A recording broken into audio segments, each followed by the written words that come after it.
As she stepped out of the docking tunnel into the main hall, Gree'sha was a bit overwhelmed by the mass of people in the brightly shining spaceport. For an empathic species like she was, it took significant focus to filter out all the raw emotional energy in a room this large and full of people. Getting her mental barriers up, she took a moment to get a look at the place. This was, far and away, the nicest port she had seen since she left her home world. When the thought crossed her mind, she was hit with a sense of loss. The nuclear exchange of the previous century had destabilized the environment so badly, only thin bands of land around the poles were able to sustain agriculture. Things had gotten particularly bad since her youth, so she decided to take her daughter, Jinya, and find somewhere they could make a better life for themselves. Her journey had taken them over 6 months so far, and along with the whole gamut of negative reactions to her and her species, there was a danger unique to her people.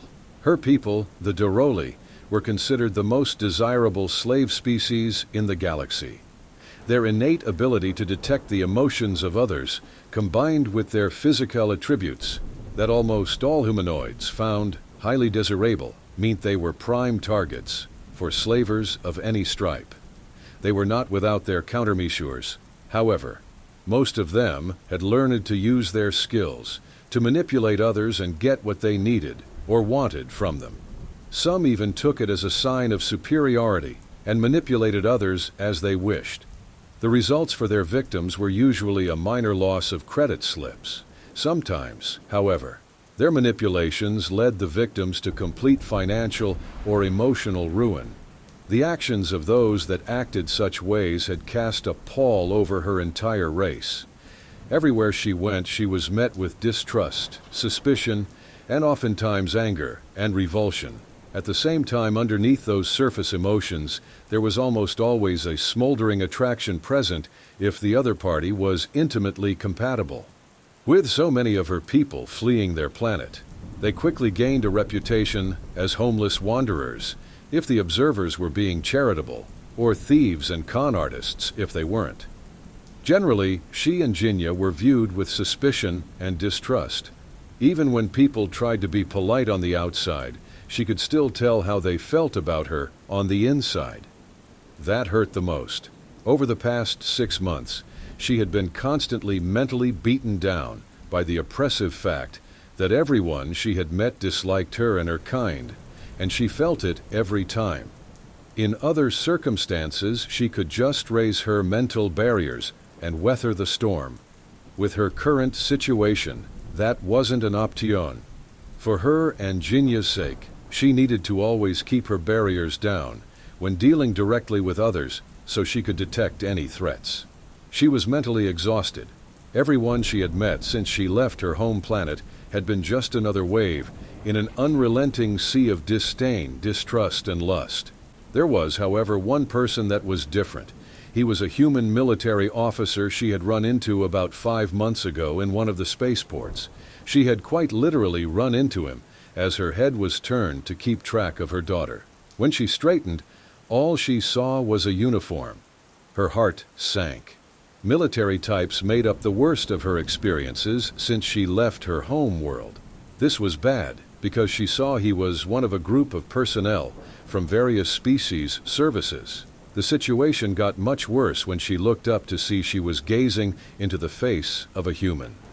They were new to the galactic community, and by all accounts terrifying in their capacity for violence. She quickly averted her eyes and sputtered, "Oh no, I'm so sorry."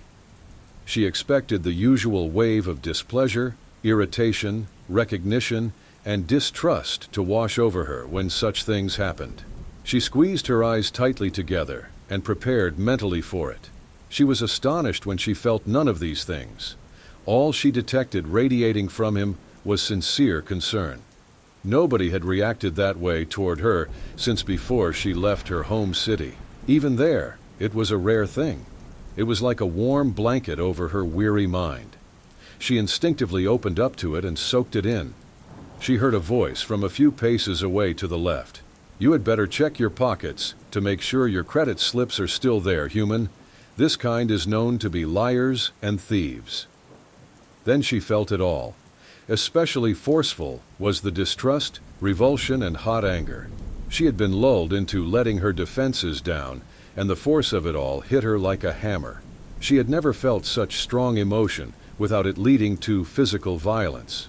She instinctively stretched out an arm and grabbed Jinya. She curled herself around her daughter to keep her safe. The anger turned to rage, and the raw force of the human's feelings was enough to make her lightheaded. She clenched her body for the blow that was sure to come. Then she realized it wasn't directed at her. "You know what? You guys go on. I've lost my appetite," the human said in a perfectly calm tone diametrically opposed to the emotions pouring out from him. "What? You said you were starving and could eat one of those large herd animals from your planet not 5 minutes ago," one of them retorted. The human's emotions flared up again at that, yet still he calmly spoke. "Go on? We'll see about scheduling something for another day." As the group departed, the oppressive, emotional weight radiating from the human lowered to a smoldering mote. But it didn't go out. Now, she was again awash in feelings of concern and compassion. She relaxed and let go of her daughter. Jinya took a step back and looked up at the human with a child's large eyes. "You're a Deroli, aren't you?" he asked. There was that comfortable blanket of concern again. It felt warm and safe. The human was feeling protective over her and her daughter. She relaxed more than she had allowed herself to in months and said, "Yes, I am. I heard about what is happening on your world. I'm so sorry for you." To say it was refreshing to hear someone say something sympathetic and charitable to her and her daughter would be fundamentally lacking. These, the first kind and genuine words she had received in months, were like rain on parched desert soil. The emotions and words had an effect akin to slipping into a hot bath, and she actually felt her muscles relaxing. "We are paying the price for our own foolishness, but I appreciate your words. You could not understand how much I feel. I'm Lieutenant Fitzgibbons, but you can call me Gib." "Hello, Gib. I'm Gree'sha. It's a pleasure to meet you. Are you hungry? Could I take you both somewhere to get a meal?" His invitation was genuine in its intentions. There was no hint of subterfuge or manipulation behind anything this human offered. "Yes, we would like that very much. Wouldn't we, Jinya?" The child moved and hid herself behind her mother's leg, staring up at the human with one exposed eye. A tiny, mouse-quiet noise emerged from the little girl. "Yes, please." He took them to a small eating establishment and, pulling up his sleeve, revealed a small electronic device strapped to his arm. He tapped it a few times, then spoke to the food vendor, and soon they were sitting at a table eating. "What is that device on the inside of your forearm?" she asked between bites of something he called a rough approximation of pizza. "Oh, this. It is a personal data keeping and communication device. It allows me to network back to the ship or directly to my crewmates if need be. Pretty much all humans carry one. You can use this to purchase food from vendors without currency slips." "Well, yes and no. We do patrols by here every month or so, and I got a line of credit for the station that I can reimburse later when I get paid." She had never been treated this way by anyone of another species before. What made it so confusing was that he was radiating only concern and a desire to be helpful. He wanted nothing from her at all. She took a moment and focused on him, trying to sound deeper into his mind. While rare, it was possible for some species to mask their true intentions from her kind. She needed to make sure Gib was not some kind of bad person with significant mental control. As she delved, she felt something. There was a strong block of emotional control, very strong. He was exerting significant mental effort to not feel something. There were no species as adept as hers at finding ways around such barriers, and the stakes were so high, she had to know. As she examined his mind in this way, she found something very odd. Gib was, through sheer force of will, actively compressing a powerful emotion into a tiny, bright speck. He was unrelenting in his drive to suppress it. The mental and emotional energies, if you can call something so non-physical energies, were locked in battle in his mind. The tension between the two forces was almost too much to get close to. For her and her daughter's sake, however, she had to. She focused on the suppressed emotion and examined it. She pushed through the strong waves of compassion, protectiveness, and sympathy. There, past the surging surface emotions, she found what he was refusing to let himself feel. What she discovered completely caught her off guard. He was desperately trying not to feel attracted to her. "You know," she began, "my species has the ability to feel the emotions and intentions of other species. Sometimes, if they are strong enough, we can often feel their desires, especially if they desire us." As she spoke, she felt him shift through attention to curiosity and interest, and then quick contemplation. When she mentioned their ability to sense the desires of others, he flashed with embarrassment and anxiety. "Oh well, I hope you haven't been getting that from me. I assure you I have no improper intentions for you. Like that, ma'am." She was genuinely amused at his response and smiled as she reached across the table to touch his hand. No, you don't. I can feel the struggle in you to contain those kinds of feelings toward me. I am trying to say thank you. You are truly a noble example of your species." A twinkle of mirth went through her as she saw his face redden, along with a mixture of embarrassment and gratitude. "There's nothing special about me. I'm just a guy trying to do a little good in the universe. If all your kind is like you, then I assure you that your species shares something truly special." Gib changed the subject, and they chatted until long after the food was gone. Afterward, he took them on a small shopping trip in the station, after that to make sure they had basic supplies. He felt they were lacking. Jinya got 2 brand new sets of clothes and some durable and easy-to-roll luggage. Gree'sha got much the same, but he also provided her with a basic wrist data unit, like he had. It wasn't a stocked item on the station, but after explaining her situation to the captain of their ship, the order was given to the quartermaster to provide whatever was necessary and helpful. As they were saying their goodbyes, he reached into his pocket and pulled out a small sleeve of credit slips. "Here, take this," he said, extending them toward her. "I talked to some of the crew and we put together a little collection for you.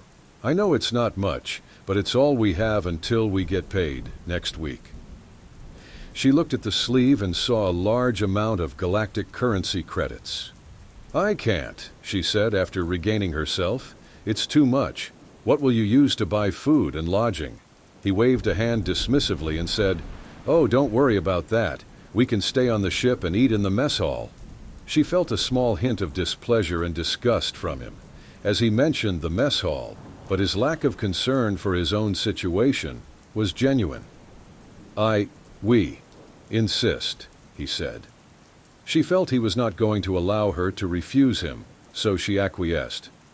"If you are certain, thank you for your kindness. We will never forget it." Before he left, Gib introduced them to the concept of a selfie. He got the 3 of them together and held her new data pad far out from them, pointing the camera back at the group. He took a picture of them smiling and looking up at the camera. She saw that it captured the image well, and was glad to have a memento of their time together. That was when she decided to try and get to Earth. The reports were that it was a truly deadly world with oppressive gravity, dangerous fauna, and hazardous environmental conditions. If humans were there, and if they were anything like Gib, she knew it would be worth it.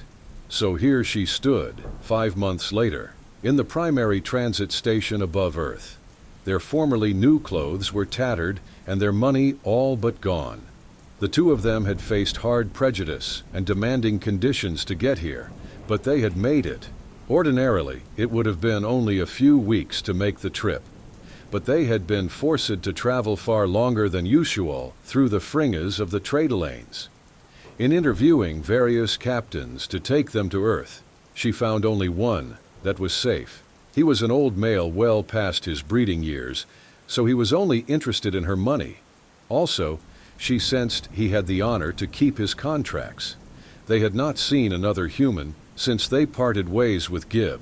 On their journey, they found out all they could about humans and Earth.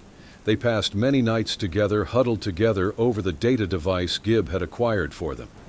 They watched videos and read countless articles and reports. Anytime they found anything related to the human military, they especially took note. Gib served on what they now knew was called an Orion-class battle cruiser. Every time they learned something new, excitement radiated off of Jinya at the thought of going to the human home planet. It had given them both much-needed hope. Now that they were here in orbit, the little one was hardly able to contain herself. For Gree'sha, it was all so much to take in. The last 3 hubs she had gone through had been dark and filthy freight stations, with environments so choked with pollutants that they could only barely be classified as having life support. It hadn't been much better on the freighter. They booked passage on to get here. When the doors of the docking clamp opened, the fresh, clean atmosphere of the station surrounded her. She inhaled deeply, and the pristine air revitalized her. As she stepped in, the grandeur and beauty struck her. For such a recent addition to the galactic community, humans had already made themselves an impressive trade hub, and it was in full operation. Thousands of beings from dozens of species flowed in rivers of life through expansive halls. As she watched, a group of Birkari merchants made their way past in the lavish finery of their caste. They were somewhat perturbed by a group of young Thoflian adolescents running through their procession, wearing shirts that said, "Earth Adventure Tourism," in glowing letters. A huge reader board near the center of the station floated gracefully in the air and projected holographic arrival and departure times. In the sparsely populated freighters she had been on, her ability to block out emotional stimulus like this had gotten a bit rusty. She walked over to a column and leaned on it with her eyes closed. As she was focusing on filtering out everything, she was hit by a wave of the all-too-familiar emotions of the past few months: disgust, irritation, suspicion, and of course, lust. To one extent or another, most negative or licentious emotions that could possibly be leveled at her and Jinya were. She was lightheaded and only vaguely aware of her surroundings. The light coming through her eyelids dimmed and pulsed as she distantly felt a group of people brush past her. Within a minute or so, she had finally regained her mental defenses enough to get moving again. She opened her eyes to see the sideways glances of over a dozen species in their silent disapproval. She shook her head slightly and reached her hand out behind her. "Come on, Jinya. We have to get to the Earth Government Representative's office." As she looked around, her head swiveled to take in the surroundings. She was looking for some signage telling her which way to go. Finally, she saw one and situated herself. Flexing her hand out with a bit of frustration, she said, "Come on, Jinya. Take my hand," and she looked down and Jinya wasn't there. Annoyance fled in the face of panic as she realized she couldn't feel her daughter's emotions anywhere. She looked around desperately to try and catch sight of her, but it was no use. While she had stopped outside the main flow of pedestrian traffic, the mass of people mere meters away was impenetrable to her frantic searching. She realized it was no use. She needed help. Nearly frenzied now, she looked and saw a terminal with a human female in some sort of uniform behind it. The uniform didn't look like any military or police clothing she had ever seen or read about, but it would have to do. She ran over to her and said, "Please, you must help me. My daughter Jinya is gone and I can't find her. Here is a picture of her. Please, help me." As Gree'sha was speaking, she held out her arm and tapped the device Gib had given her, and found the picture of the selfie they took so many months ago. The human woman wasted no time. She took Gree'sha's arm and pressed the screens together with her own data unit. The picture copied over to the humans. She then tapped it through a series of what the desperate mother could only identify as its communication settings. There was far too much emotion in the station and in her own heart to detect anything of what was going through the human's mind, but her posture and body language seemed focused but calm. "Station command, This is Star Cruises employee Lorena Velasquez, ID 29673. Amber Alert. I repeat, Amber Alert. I am sending you a picture now." A voice came over the communications device and said, "Affirmative. Picture received, issuing Amber Alert." Lorena Velasquez took Gree'sha by the upper arm firmly and said, "Come with me." As they began moving, the station went through a transformation. The lights all turned from the clean, blue-white, to an orange-yellow color. A wash of new information flowed over the huge floating reader board, indicating all departures had been delayed. On every monitor, the images were replaced with the picture Jub had taken, with a red circle drawn around Jinya. A yellowish bar across the top of the monitor screen said, "Amber Alert," while text at the bottom instructed anyone who saw her to contact the nearest human immediately. What stunned Gree'sha the most, however, was that every human had stopped what they were doing and were looking at their communication devices. When the image had been received, a brief moment of study was taken, and then all of them immediately began looking around their local areas for her daughter. The hall in front of the two women was congested with aliens mulling around in confusion and humans searching for the missing child. At seeing their way blocked, the relatively small human female of 5'2", 157 centimeters, bellowed, "Stand aside!" The sheer volume that came from the little human stunned the aliens into obedience. The humans likewise moved out of their way, but didn't delay their search. Lorena Velasquez guided Gree'sha to an elevator, and they entered it. When it arrived at its destination, she found herself on the command deck of the station. From here, she saw that she had been taken to a tower far above the vast, saucer-like station below.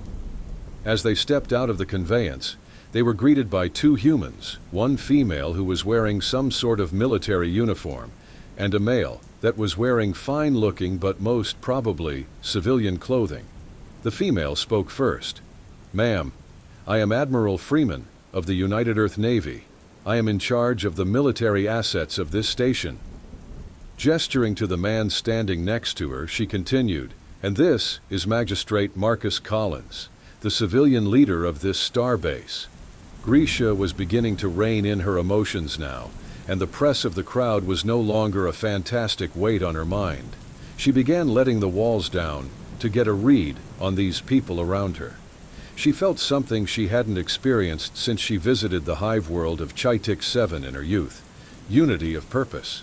These humans were all singularly focused on only one thing. They were driven to find Jinya. "Sir, ma'am, I think I have something," one of the humans sitting at a station off to the side called out. Commander Freeman and Magistrate Collins moved over to hear the report, and Gree'sha followed them closely. "I have the record of their arrival." The magistrate gestured to one of the large central screens. "Put it up." The recording blinked to life on the screen, and there Gree'sha saw the moment she and Jinya arrived. They walked out into the large hallway. She saw herself waver a moment, then lean up against a column for support. The crowd turned heads toward her as she raised her hands to her temples in an attempt to focus. As she was doing so, a group of beings slightly bigger than an average human went by in a large group. They were all dressed in baggy brown robes, and their faces were obscured by hoods. When the group had passed, Jinya was gone. "Find that group immediately and update the alert to include them," Collins said. "Yes, sir," one of the technicians said, and soon the image of the group of brown-robed creatures was sent out.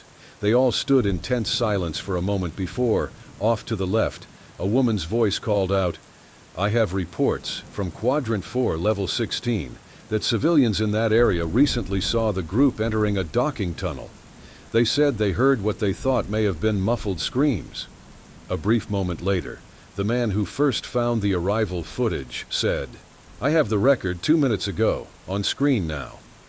Up on the screen, the image resolved to show the group of brown-clad creatures filing through a docking tunnel door. For the briefest moment, there was a flash of color among the pool of brown. The screen froze and reversed. It stopped where the flash of color had been. The skilled technician then zoomed in and enhanced the image. There, clearly, was Jinya, struggling to break free before being tucked back into the brown pool of robes. "The ship just undocked, sir. What do you want me to—" Magistrate Collins cut him off, shouting, "FTL suppression! Now! I don't want that ship to leave the system." Gree'sha ran to the edge and looked down out the massive bubble window of the command tower. There, far below here, she saw the ship ignite its thrusters and the telltale energy glow around it, indicating it was about to make a hyperjump. As it did so, she watched the station below them extended huge towering antennae. She knew by the glow that the fleeing ship was just about to jump away with her baby. Suddenly, a massive bolt of jagged, brilliantly white energy exploded out of the nearest antennae and struck the ship. The glow of the FTL charge quickly dissipated. The magistrate pressed a button on the console and said, "Departing transport, you are ordered to return immediately to this station and return the Deroli child." In response, the yellow-red light of the ship's main engines flared to life, and it began moving out and away from the station. The magistrate turned to Freeman and said, "Admiral, I officially request military assistance in the apprehension of these slavers and the retrieval of the kidnapped child." Gree'sha turned and focused on the woman. The emotions the officer was now radiating were deeply unsettling. It was more like feeling the thoughts and emotions of a feral predator than a sentient being. The human was seething with ferocity. Even in this, however, was the strict discipline and control she recognized months ago in Gib. The officer stepped over to a panel and, pressing a button, said, "This is Admiral Freeman calling the Farragut." A strong voice responded out from the speaker, "Admiral, this is Farragut Actual, go ahead." She tapped some of the controls on the console as she said, "Captain Roberts, we have a kidnapped Deroli child. The perpetrators are suspected slavers. I am sending you the information now. Your orders are to stop that ship and return the child by any means necessary." "Affirmative, Admiral. Farragut Actual out." Gree'sha turned her head to look out the window again. The little transport ship was gaining speed now and was starting to get out and away from the station. The ship looked fast, and she began to despair at ever seeing her little girl again. As she watched from behind the disk of the station, two blue forms resembling comets came into view. They were plasma discharges. She watched as they careened through space and impacted with the aft section of the fleeing transport. A soundless explosion bloomed out into the vacuum in vibrant yellows and blues. When the color dissipated, the entire engine section of the ship was in ruins. She gasped, and following the faint and dissipating trail of energized gases, looked down to the edge of the station. There, emerging from underneath the massive trade hub, was a large military ship. She recognized it from a video she saw as an Ajax-class frigate. It pierced through the void toward its prey, and she saw smaller craft being launched. The little ships darted ahead, riding plumes of flame. The capital ship slowed as the smaller craft came into contact with the crippled transport. Moments passed by like days, as Gree'sha fretted for the safety of her child. What was happening on the ship? Had Jinya been hurt? What was going on? She was so deep in her own thoughts that she hadn't sensed the approach of the Admiral, and jumped when the other woman put her hand on her shoulder. She turned as the officer said, "It's over. The slavers that resisted have been killed, and the Marines are returning with your daughter now. Come with me, and we will meet them at the gate." "Is she hurt? Did those monsters do anything to her?" Freeman's emotions showed she was unsure as she said, "I haven't been told. We have a medical team heading to the gate just in case." Gree'sha, Velasquez, Freeman, and Collins all got in the elevator and headed down to the station proper. As they descended, a view screen showing the current status of the rescue was mirroring thousands of similar monitors all across the station. The doors opened, and security personnel escorted them to the gate. They could only wait and watched through the viewport windows as one of the Marine boarding craft made its way carefully to the terminal. A crowd started gathering before they arrived, and now formed a press of people. There was a respectful space given to Gree'sha and her escort, and everywhere were feelings of concern. They were mostly humans, and Gree'sha felt a nearly overwhelming sense of gratitude toward them. They were radiating protective emotions that seemed to permeate the huge space. What she had known in Gib those months ago, she now felt in a tidal wave surging over her. Unlike when she first arrived, the station in this area had gone silent. The thud and clang of the securing clamp whispered through the walls. Soon after, she heard from behind the closed docking causeway door the heavy, rhythmic thudding of boots. They opened, and 2 Marines in heavy zero-gravity assault armor stepped through. Black score marks dotted their armor, and they were splattered with what Gree'sha could only guess was blood. Then she saw her baby girl. Jinya was sitting astride the shoulders of a 3rd Marine as he emerged from the hallway. As she rode atop the hulking human warrior like a royal princess of a past age, she beamed a smile at her mother when she saw her. "Mommy!" she shouted. The Marine dropped to a knee, then bowed to allow Jinya easy access to the ground. There was a rising swell of emotions from the crowd that matched Gree'sha's own. The room was practically vibrating with relief, satisfaction, and overwhelmingly joy. As the 2 of them were reunited, the gathered press of humanity could no longer contain itself, and a great cheer erupted as they embraced. Gree'sha wept cleansing tears and held her daughter close. When she finally blinked the water from her eyes, she looked up to see the magistrate, commander, Marines, and Mrs. Velasquez standing there with her. They radiated satisfaction and gratification. Her voice choked in her throat as she asked, "Why? Why would you do this for us? We are the nobodies, the lowest of the low. Jinya and I are homeless refugees worth nothing to anyone as anything but slaves. Your actions must have cost you millions of credits, and you've put your lives at stake." Magistrate Collins smiled at her, and the warmth of his emotions matched the expression, "You can feel our emotions, can you not?" "Yes, I can." Widening his smile, he explained, "Then you know how it makes us feel to help those in need. We ask no more payment than that." "But," she pressed, "I have seen the intentions of others that offer help. Always present is the desire for compensation. How can you be so different?" When she had finished speaking, one of the Marines reached up and took off his helmet. She felt in him a deep pride in his actions. He put a hand gently on her shoulder. It was a strangely light touch for a being in heavy, powered armor. He looked into her eyes. She returned the look, and in that moment she knew they would do it all again, 100 times or more to protect her and Jinya. "We'll take care of you. Don't worry, you 2 are safe now." "You really mean it," she said vacantly, lost in his mind for a moment. Collecting herself and looking around at the crowd of humans, she exclaimed, "No peoples behave this way for one not of their own." The commander smiled with warmth that belied the primal intensity she was feeling and said, "We do." You have reached the end of the story. If you enjoyed this story and wants to support us, please leave a like and subscribe to our channel. And for every comment that comments "I enjoyed the story," I will heart every single one of them. Thank you for your time.